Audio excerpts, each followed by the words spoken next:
Hi everyone. Today's video, we're just continuing on from our new employee onboarding procedure. So in the previous video, we just went through the employee personal information Word document, and now we're going to go through the tax file number declaration together. So if you pull that PDF up, this is what it looks like. This is a form straight from the ATO. And the great thing about this form is it actually does include detailed instructions on how to answer each question. So if your employee is filling it out and they say, oh, I've got a question about question number 8, I don't really know how to answer it, just ask them to scroll up and read through the instructions the ATO provides.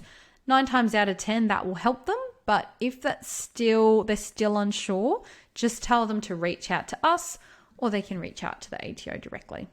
But if they scroll down, the actual declaration starts on page 5, and section A is for your employee to fill out. So they've got 11 questions here. Number 1, what is your tax file number? Number 2, your name. 3, if they've changed their name since they last dealt with the ATO. 4, date of birth. 5, their address. 6, on what basis they're paid. So either, full-time or casual. 7, if they're an Australian resident for tax purposes. Number 8, do you want to claim the tax-free threshold from this payer? Now, this question does stump a few people. So like we said before, if your employee is unsure, just tell them to scroll up and read the explanation the ATO provide.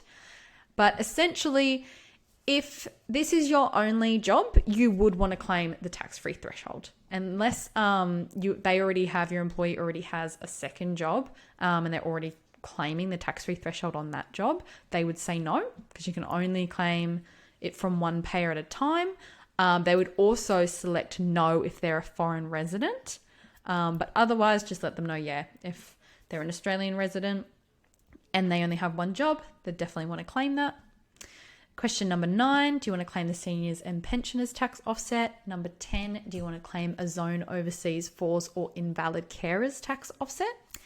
And then finally, question 11, do you have a higher education loan program, student startup loan, or trade support loan debt? Now, this is another one that might come up. So just let your employee know that, if they have a HECS debt or a HELP debt, to definitely tick yes, that they do.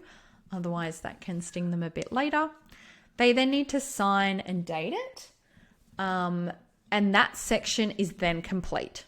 So section B, which is to be completed by the employer, you don't have to fill out. I mean, you can put in all your details at the bottom if you like, but we'll actually lodge this tax file number declaration electronically through Xero on your behalf. So this form is essentially just to gather employee information. So we'll actually lodge it for you. So once they've filled everything out, that's pretty much it. So thanks for watching, guys. Hopefully this was helpful. In the next video, we'll get into the superannuation choice form.